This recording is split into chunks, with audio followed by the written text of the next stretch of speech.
شهر رمضان الذي أنزل فيه القرآن هدى للناس وبينات من الهدى والفرقان. رمضان مبارك. بسم الله الرحمن الرحيم. السلام عليكم ورحمة الله وبركاته. إن الحمد لله نحمده ونستعينه ونستغفره ونعوذ بالله من شرور أنفسنا ومن سيئات أعمالنا. من يهده الله فلا مضل له ومن يضلل فلا هادي له. وأشهد أن لا إله إلا الله وحده لا شريك له وأشهد أن محمدا عبده ورسوله لا نبي بعده. وبعد. Para hadirin jamaah salat Isya dan Tarawih yang saya muliakan, kita bersyukur pada Allah Subhanahu wa taala yang mana masih memberikan kepada kita kesempatan untuk bisa melaksanakan salat Isya dan Tarawih secara berjamaah dan kesempatan untuk duduk bersama mendengar tausiah di malam hari ini. Ini kesempatan yang patut kita syukuri dan mudah-mudahan Allah Azza wa Jalla memberikan keteguhan iman kepada kita, memberikan keistiqamahan untuk senantiasa berjalan di jalan Allah dan senantiasa menjalankan ibadah kepada Allah dengan ikhlas dan sesuai dengan sunnah Rasulullah sallallahu alaihi wasallam. Para hadirin yang saya muliakan, kita sering mendengar bahwa bulan puasa atau bulan Ramadan ini merupakan bulan Al-Quran. Dan Al-Quran diturunkan di bulan Ramadan. Allah Azza wa Jalla berfirman, A'udzu billahi minasyaitonir rajim, Syahrul Ramadan alladzi unzila fihi Al-Quran. Bulan Ramadan adalah bulan di mana diturunkan Al-Quranul Karim, sehingga Nabi Muhammad SAW di bulan Ramadan beliau secara khusus tadarus dengan malaikat Jibril. Dan dari sini pula para sahabat, para tabi'in dan ulama-ulama yang mengikuti mereka menjadikan bulan Ramadan sebagai bulan Al-Quran, bulan di mana mereka berkali-kali mengkhatamkan Al-Quran. Saya ulang, bulan di mana mereka berkali-kali, bukan satu kali, berkali-kali mengkhatamkan Al-Quran. Ada yang mengkhatamkan Al-Quran sebulan 2 kali, ada yang mengkhatamkan Al-Quran sebulan 3 kali, ada yang mengkhatamkan Al-Quran sehari 2 kali. Bukan sebulan 2 kali, tapi sehari 2 kali. Dan itu riwayatnya mutawatir. Dalam pengertian mutawatir itu banyak sekali. Jadi betul-betul Ramadan ini dijadikan sebagai bulan Al-Quran. Sampai-sampai Imam Malik yang biasa mengajarkan kitab hadis, kitab Muwatta, itu kalau sudah memasuki bulan Ramadan, Muwatta'nya ditutup, dibuka mushaf. Demikian pula Imam Bukhari, demikian pula Imam Syafi'i dan para a'immah yang lain. Ikhwani fillah anzalallahu wa iyyakum, alhamdulillah kita juga di bulan Ramadan ini mengikuti jejak mereka. Ya, mengikuti jejak mereka itu artinya sama-sama membaca Al-Quran. Walaupun saya yakin secara kuantitas dan kualitas tidak seperti mereka. Artinya sama-sama secara kuantitas dan kualitas tidak seperti mereka. Tapi kita minimal masih berjalan di belakangnya mereka. Alhamdulillah kita masih membaca Al-Quran. Ada di antara kita yang mengkhatamkan 1 kali, 2 kali. Dan alhamdulillah kalau bisa lebih dari 2 kali. Namun ketika kita membaca Al-Quran, tentunya ada adab-adab yang perlu kita perhatikan, ada adab-adab yang perlu kita wujudkan ketika kita membaca Al-Quran, agar bacaan Al-Quran ini menjadi lebih bermakna, lebih besar fadilahnya, dan memberikan pengaruh dalam kehidupan kita. Ada beberapa adab yang perlu kita perhatikan ketika membaca Al-Quranul Karim. Yang pertama, an yaqra'ahu ala akmalil halat. Hendaknya ketika kita membaca Al-Quran, bacalah Al-Quran dengan kondisi yang paling sempurna. Dengan kondisi yang paling sempurna. Min tahara, seperti bersuci, wa istiqbalil qiblah, menghadap kiblat, wa julusin fi adabin wa waqar, duduk dengan tenang dan penuh penghormatan. Ya, sekalipun membaca Al-Quran itu tidak harus kita dalam kondisi suci dari hadas kecil, tapi wajib suci dari hadas besar, membaca saja. Tapi kalau memegang mushaf, 4 madhab sepakat kalau kita menyentuh mushaf wajib bersuci. Tapi kalau hanya sekedar membaca, tidak menyentuh, itu cukup bersuci dari hadas besar. Namun untuk kesempurnaan dan adab membaca Al-Quran, sekalipun hanya sekedar membaca, hendaknya kita baca dalam kondisi bersuci. Demikian pula menghadap kiblat, walaupun ini tidak wajib, tapi ini demi kesempurnaan. Artinya kalau kita tidak bisa menghadap kiblat, lagi pengen tidak menghadap kiblat, maka tidak ada masalah kita membaca. Tapi kalau kita bisa membaca Al-Quran menghadap kiblat, bacalah dengan menghadap kiblat. Kemudian duduk dengan baik, dengan sempurna, dengan penuh ketenangan. Maka ikhwan fillah azzallahu iyyakum, aib kita membaca Al-Quran, kemudian kadang membaca, kemudian ngobrol, berhenti ngobrol, guyonan, aib ada. Ini kalam Allah yang kita baca, kita sedang berinteraksi dengan Allah, bukan lagi ngobrol dengan khaddam kita, bukan lagi ngobrol dengan orang-orang biasa. Ya, kadang-kadang sambil bermain HP. Maka di antara bentuk penghormatan kita terhadap Al-Quran, ketika membaca Al-Quran, matikan HP kita. Singkirkan segala hal yang bisa memutus bacaan kita pada Al-Quranul Karim. Itu namanya membaca dengan adab. Kita menghormati betul kalam Allah, firman Allah Subhanahu wa ta'ala. Yang kedua, an yurattilahu wa la yusra' fi tilawatih. Maka hendaknya seseorang membaca dengan tartil dan tidak cepat-cepat selesai. Ini ikhwani fillah azzalallahu iyyakum, Nabi SAW pernah menyatakan, man qara'a al-Qur'an fi aqalli min 3 layalin lam yafqahu. Siapa yang mengkhatamkan Al-Quran kurang dari 3 hari, maka dia tidak bisa memahami Al-Quran. Loh, bagaimana dengan ulama-ulama kita yang mengkhatamkan Al-Quran kurang dari 3 hari, bahkan sehari 2 kali, seperti Imam Syafi'i itu sehari 2 kali. Bahkan kalau 10 hari terakhir itu berkali-kali. Bagaimana? Apakah mereka sengaja menyelisih hadis Nabi? Tidak. Dijawab oleh Imam Ibn Rajab Al-Hambali rahimahullah dalam kitabnya Lataiful Ma'arif, bahwa hadis yang memakruhkan seseorang mengkhatamkan Al-Quran kurang dari 3 hari, itu terkait dengan orang yang setiap bulan mengkhatamkan Al-Quran kurang dari 3 hari. Setiap bulan. Atau kebiasaannya mengkhatamkan Quran kurang dari 3 hari. Itu dimakruhkan.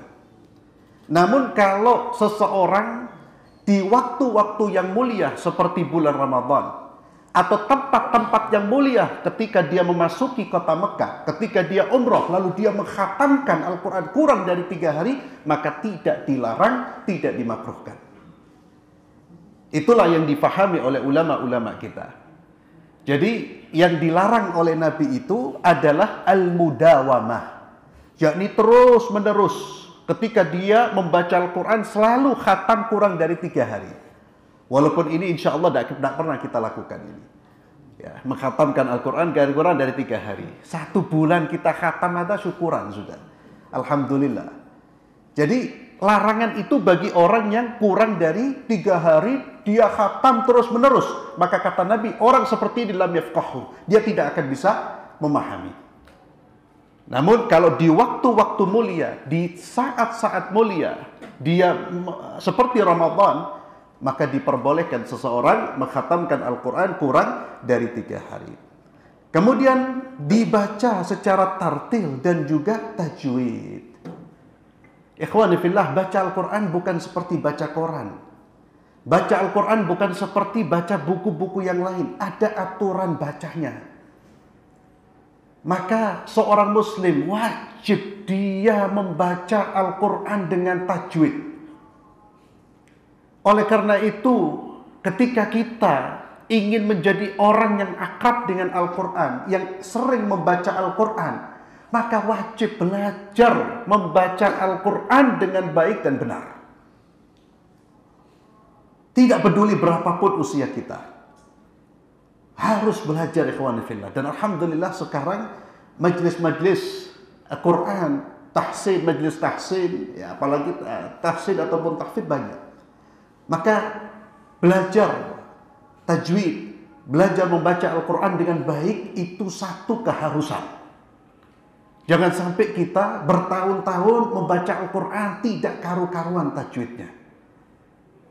Sekali lagi, baca Quran tidak boleh disamakan dengan membaca buku-buku yang lain. Ada aturan bacanya, ada aturan mainnya. Maka kita belajar, dan di saat kita belajar, walaupun keliru, tetap diberi pahala oleh Allah Subhanahu wa Ta'ala. Namun kalau kita keliru tanpa mau belajar, berdosa. Itu bedanya orang belajar dengan tidak belajar. Orang belajar yang sungguh-sungguh pengen cari yang benar, pengen benar bacanya, walaupun dalam prakteknya dia keliru, Allah masih memberi pahala. Berbeda dengan orang yang keliru tidak mau belajar. Ini penting kita perhatikan, wabil khusus surat Al-Fatihah. Para ulama, Imam Nawawi mengatakan bahwa tidak sah kalau bacaan Al-Fatihah kita tidak benar. Tidak sah salat kita. Kenapa? Karena Al-Fatihah merupakan rukun di antara rukun-rukun salat. Itulah mengapa kalau dulu guru-guru ngaji kita, kalau ngajarin ngaji biasanya selalu ngajarkan apa? Al-Fatihah dulu. Karena mereka faham. Al-Fatihah itu tidak bisa ditawar lagi, karena itu termasuk bacaan yang kita baca di waktu salat. Kemudian ikhwan fillah, di antara sunnahnya, an yuhassin sautahu. Kalau kita bisa membaca dengan suara yang indah, suara yang baik, bacalah dengan suara yang indah, dengan suara yang baik. Nabi SAW bersabda, Zayyinul Quran bi aswatikum, hiasilah Al-Quran dengan suara-suara kita. Kemudian, an yusirra tilawatahu in khasya ala nafsihi riya'an aw sum'atan aw kana yushawwish bihi ala musalli. Hendaknya dia memelankan bacaan Qur'annya atau menyembunyikan bacaan Qur'annya kalau khawatir riya. Riya itu ingin dipuji orang, au sum'atan, atau pengen didengar orang, au kana yushawwish bihi ala musalli, atau bacaannya bisa mengganggu orang yang sholat, jangan dikeraskan. Karena mengganggu bacaan kita mengganggu orang lain, dosa. Dan itu jelas di dalam hadis Nabi Muhammad SAW. Maka kalau antum baca Quran, baik dalam kondisi apapun, hati-hati, jangan sampai mengganggu saudara antum. Sehingga Nabi pernah menyuruh para sahabatnya memelankan suara mereka ketika mereka saling meninggikan suara. Maka Nabi mengingatkan, janganlah kalian saling mengganggu. Demikian pula kalau kita takut riya dan sum'ah. Maka ikhwani fillah, kalau kita takut riya, dan kita ini paling mudah kena riya, Pak. Jangan bilang, oh saya tidak lah. Karena Nabi saja khawatir dengan para sahabatnya. Akhwafu ma akhafu alaikum asyirkul asghar. Yang paling aku khawatirkan kepada kalian. Nabi ngomong dengan siapa? Sahabat-sahabatnya. Syirik kecil. Apa itu syirik kecil? Riya.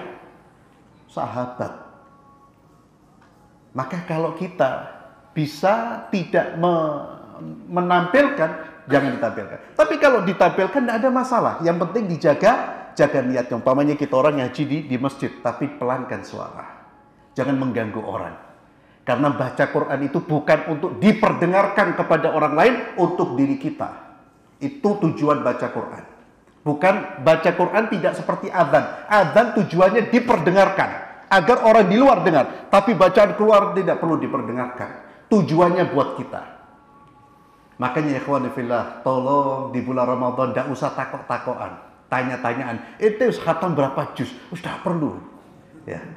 Itu berapa juz khatam? Wis, ibadah jangan pernah ditanyakan. Ibadah jangan pernah ditanyakan. Dan itu bukan akhlak, bukan kebiasaannya salaf.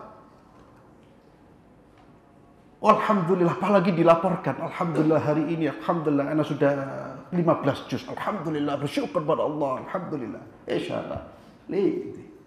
Atau tanya. Tanya itu bisa memicu apa? Karena ikhwani fillah qulubuna dhaif, wallahi. Ya. Antum mungkin kuat, ana dhaif, lemah ya akhi. Kita ini paling rentan dengan pujian. Kalau Nabi takut kepada sahabatnya, apalagi kita, apalagi di selfie, ya Allah. Baca Quran selfie sih. Difoto dulu. La haula wala quwata illa billah. Kalau dulu orang itu, antum baca min akhlaqis salaf dari Dr. Ahmad Farid. Mereka kalau sudah ibadah, yang ibadahnya luar biasa, itu nutup-nutupi, Pak. Ditutup. Kalau bisa istrinya nggak tahu. Kalau bisa. Artinya apa? Khawatir apalagi kita. Maka jaga keikhlasan. Ya, tidak usah dipamer-pamerkan, tidak perlu diumumkan. Yang perlu kita pamerkan di depan anak-anak kita boleh. Tujuannya apa? Mengedukasi mereka. Karena kita sebagai contoh. Jangan sampai bapak ibunya tidak kelihatan baca Quran. Ditegur sama anaknya nanti. Ya. Guru perlu menunjukkan di depan muridnya. Orang tua perlu menunjukkan, baca di depan anaknya. Karena orang tua, guru, pendidik, dia qudwah. Dan qudwah itu adalah contoh, yang memberi contoh, diperlihatkan, tidak ada masalah. Tujuannya apa? Tujuannya untuk pembelajaran. Ikhwani fillah, yang terakhir, an yatlu bitadabbur wa tafakkur. Maka usahakan kita baca Quran ini jangan sampai hanya sekedar membaca saja. Berpahala besar kok kita membaca saja tanpa tadabbur. Pahala. Namun jangan berhenti sampai di situ. Hendaknya kita sisakan, kita programkan, kita sediakan waktu untuk membaca dengan tadabbur. Kenapa? Karena Al-Quran diturunkan untuk tadabbur. Kitabun anzalnahu ilaika mubarakun liyadabbaru ayatih. Bahkan Allah menegur orang-orang yang tidak mau tadabbur Al-Quran. Afala yatadabbarun Al-Quran am ala qulubin aqfaluha. Maka hendaknya kita sediakan waktu untuk tadabbur. Selain tadabbur, kita amalkan. Jangan sampai ketika kita membaca Al-Quran, sedangkan pada saat kita membaca Al-Quran, kita sedang dilaknat oleh Al-Quran. Ada ungkapan salaf, kam min qari'il Qur'ani wal Qur'ani yal'anu. Betapa banyak orang yang membaca Al-Quran, padahal Al-Quran sedang melaknatnya. Kif? Bagaimana bisa? Dia mengatakan ketika dia membaca firman Allah, fala'natullah 'alal zalimin, laknat Allah bagi orang-orang yang zalim. Pada saat dia membaca, dia sedang zalimi manusia. Jangan sampai Quran melaknat dia. Tadi Ustaz Fathi membacakan tentang orang yang bakhil, orang-orang munafik. Alladzina yabkhalun, mereka orang-orang yang bakhil dan menyuruh manusia yang bakhil. Jangan sampai ketika kita membaca, kita termasuk orang yang dicela oleh Allah Subhanahu wa taala. Maka itulah pentingnya kita tadabbur, kemudian kita hayati. Sehingga Nabi Muhammad SAW ketika membaca Al-Quran pun melewati ayat-ayat syurga, beliau meminta kepada Allah, Allahumma inni as'alukal jannah. Ketika melewati ayat-ayat neraka, beliau isti'adah, Allahumma inni a'udzubika minan nar. Itu dilakukan oleh Rasulullah SAW. Artinya Nabi membaca dengan tadabbur. Wallahu a'lam bissawab. Itu diantara adab-adab bacaan Al-Quran. Mudah-mudahan Allah Azza wa Jalla memberikan keberkahan kita di bulan Ramadan ini dengan seluruh rangkaian amal ibadah kita, termasuk dengan bacaan Al-Quran kita. Dan mudah-mudahan Al-Quran di hari kiamat memberikan syafaat bagi kita. Karena Nabi SAW beliau bersabda, Iqra'ul Quran fa innahu ya'ti yawmal qiyamah li ashabi syafi'an li ashabi. Bacalah Al-Quran karena dia akan menjadi pemberi syafaat bagi orang-orang yang akrab dengan Al-Quran. Wallahu a'lam bissawab. Subhanakallahumma wa bihamdik asyhadu an la ilaha illa anta astaghfiruka wa atubu ilaik. Assalamualaikum warahmatullahi wabarakatuh.